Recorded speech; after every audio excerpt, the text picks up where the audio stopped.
Hello everyone, Jai Hind and welcome to the platform of StudyIQ IAS in English. My name is Surey. I'm ex-India 115th course and qualified civil services in 2012. And I welcome you on the platform. Now in this session, we'll be talking about India's green frontier. That is changing the Northeast into from the peripheral narrative to the India's green frontier. And that is, by the report that was published in Down to Earth. And that is again, it highlights the sustainable model that has to be implemented into the Northeast and convert the complete Northeast into the circular economy. Now, as per this down-to-earth report that I'll be talking about, and also the implication and also how the complete Northeast region, it is important for India, and also how we can change this complete model into a circular economy. So this down-to-earth report, it says and highlights that the Northeast region, it is where we have to move the complete region from the periphery that is it is right now to the green frontier. Now, it says that when it comes to the Northeast region, so it generates lots of biomass, all right, whether it is through the bamboo production or it is through the banana as well as through the spices like, for example, turmeric. Now, this complete biomass waste, it is actually, considered as a waste. Also, it leads to structural gap because ultimately the stubble burning and the biomass waste, it leads to soil degradation that costs India thousands of crore rupees every year. At the same time, when it comes to integration of the circular economy into the complete Northeast region model, so this will, unlock the potential of India for the 40 lakh crore rupees by 2050. As well as it will provide the jobs to nearly about 10 million of the people. And that is why this is very important for the complete Northeast region. Now, when it comes to the budget of 2026-27, there had been increased focus on the high-value agro, produce and the climate-resilient value chains in the hilly region that we have seen. So, when it comes to sustainability, it is not just a choice for the Northeast. It is the natural comparative advantage that this complete region have, because this complete region is net carbon sink for the net carbon or net zero India, the mission that India has when it comes to the, being net zero of the producer of the fossil fuel exhaust. Now, when it comes to the complete Northeast region, it has the strategic as well as economic and the ecological advantage. Now, when it comes to the complete region, it is or it shares nearly about 4,500 kilometers of the international border. And that is why it is very important pivot when it comes to the Act East policy of India. Also, when it comes to the hydropower, there is potential to generate 30% of the hydropower of India. And again, this will require the ecological balancing. Also, when it comes to the region, this complete region is very rich in flora and fauna, and as well as this lies at the junction of the Himalayan as well as Indo-Burma hotspot region. So there is lots of endemic species that you will find in this region. At the same time, when it comes to the social perspective, so here we find that there is high literacy, that is nearly about 78.5% that is there. But at the same time, there is limited local market integration, and that is one of the most important thing that we have to consider while we are thinking about the Northeast. Now, there had been historical peripherality when it comes to the Northeast region, because often this complete region had been viewed as the resource extractive, not just after the independence, but even during the British period. And ultimately, there were lots of resources which were extracted from this region, whether it is oil, timber or the coal. And that led to the sense of alienation as well as structural economic gaps in Northeast. There is the need for redefining the development through the regenerative models in the Northeast, where we should focus on the carbon credits, organic hub and the sustainable ecotourism as well. So this is the shift that we are talking about, which will shift from the capturing rents to the empowering producers which are there in the Northeast region through the farmer producer organizations as well as the cooperative biogas model as well. Now, when it comes to the complete Northeast region, this is a very fragile region. All right, there is seismic risk as per the recent upgradation of the seismic zones in India. The complete region, it lies in seismic zone 6 and it is, this complete region is where the Indo-Australian plate, it is merging or it is contracting with the Eurasian plate. So there are the tectonic shifts that causes the landslides in the region. There are also hydrological extremes. We know that the highest or the wettest place on the earth is Mawsynram, that is located in Meghalaya. Now, there are erratic rainfall which leads to the flash floods in the region that is, or we have seen in Assam in 2022 as well. There is also the shortening of the June cycle because of the population pressure. Traditionally, the shifting cultivation, it had been reduced from 15-year cycle to just a 3-year cycle. And again, when it comes to the solution lies in the climate resilient infrastructure over the traditional mass concrete models which are there. So this is the solution.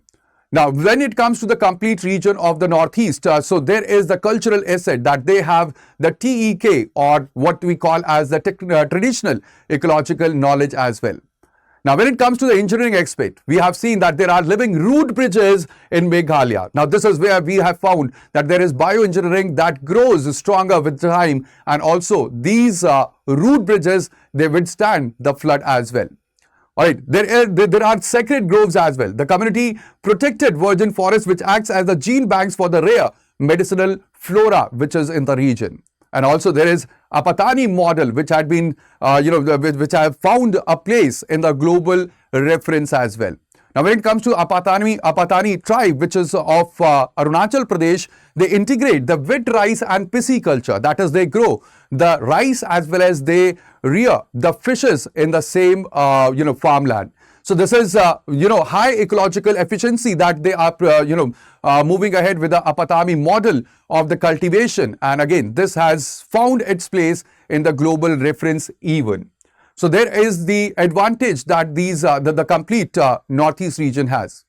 Now, when it comes to the economic transformation, so there is, we have seen that Sikkim is 100% organic state. The other states, they are also moving towards the mission organic value chain development, and that is again an advantage that we are seeing in the region. We have also seen that there is 46% of the India's bamboo that is in the region. And there had been the complete shift that we have seen from the low value round to the high value boards as well as fabric which are there. All right, so ultimately when it comes to the bamboo waste, that could be changed into the boards as well as fabric as well. And again, that is how we can transform the economic model from organic as well as we can make it the circular economy as well. There is also the need to convert the banana pseudostems and the ginger waste into fibers and the biofertilizers, and this is one of the motive or one of the ideal that could be be sustained through the PM Divine initiative that is there for the Northeast region. All right, at the same time, there is lack of premium certification that is a bottleneck, along with the market linkage dominance which is by the middlemen, and that is the bottleneck that the complete Northeast region faces, which needs a solution around. Now, these are the major policy frameworks that could be utilized for developing the complete Northeast region into the circular economy. We have PM Divine initiative. All right, this is for the infrastructure and the social development and for the livelihood for the youth and women. Now, this is a gap-filling initiative which is funded by Center 100%.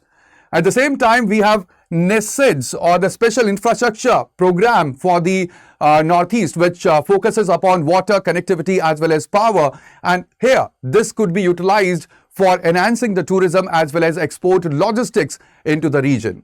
There is also Act East policy, where the most important thing is the strategic connectivity of the Northeast to the ASEAN nation. And there is IMT, that is India, Myanmar, Thailand, trilateral highway, that is again important for the complete connectivity and for the success of the Act East policy as well. This will increase the regional connectivity and it will also open up the market integration towards the Northeast region. And again, it is very important for the geopolitics of the complete area.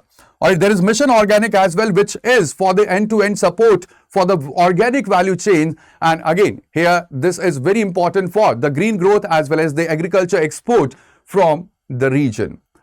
Now, what is the way forward? How could we integrate the circular agroeconomic policy into the Northeast region? So first thing is that there should be decentralized processing where we should invest in cluster level infrastructure. That is, whether it is biogas plants, it is vermicomposting facilities or bio pellet mills as well. Then we should move forward towards the institutional arrangements where we should establish the producer-owned farmer organizations or FPOs and the community cooperatives with the direct equity share in the processing units. And also, we should utilize the traditional wisdom where we should integrate the traditional ecological knowledge from the native farmers into the value addition process and even into the marketing networks. So this is where we will find that there will be socio-economic equity and also the rent capture that is there by the primary producer. So ultimately that will be done away. So this is again very important when it comes to the way forward, that we should establish the ecological fiscal federalism where we should incentivize the states for maintaining the carbon sinks. And we know that the Northeast region, they are the natural carbon sinks which are there. Also, we should move away from the technocratic to the rooted development where we should integrate the knowledge, the traditional ecological knowledge that these people have, the tribal people have, into the smart city plans as well.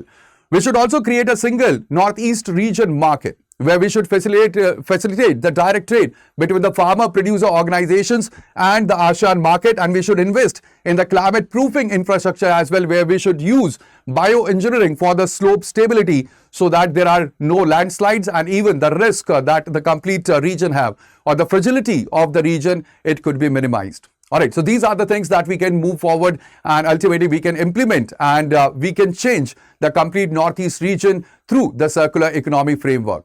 So that is all in this today's video. If you have any suggestions or any more suggestions that you can put forward for integrating the Northeast India into the circular economy, you can write down in the comments. And even if there are any questions, you can write down them in the comments as well. All right, so that would be all in today's session. But at the same time, let me tell you that on the platform of StudyIQ IAS, we have the courses that are available for your UPSC preparation. And for your UPSC preparation, whether it is for 2027, whether it is for 2028, we have the Resolution P2I batch that you can join. And in the Resolution P2I batch, you will find, ultimately there is the cost that is there. And this is very important, that for the maximum discount, what you can use. All right, you will get the maximum discount that will be there for enrolling into the Resolution P2I batch, and you need to use the code that is BRS Live. So that would be all in today's session. Thank you very much, guys, for joining me over here on the platform of StudyIQ IAS. I will see you in the next, but till then, do not forget to like the session. Do like the session as well as share the session with your friends who are preparing for the civil services for 2027 and 2028. And even do not forget to subscribe to our channel so that you do not miss any of the updates in the future. So that would be all. Thank you and Jai Hind.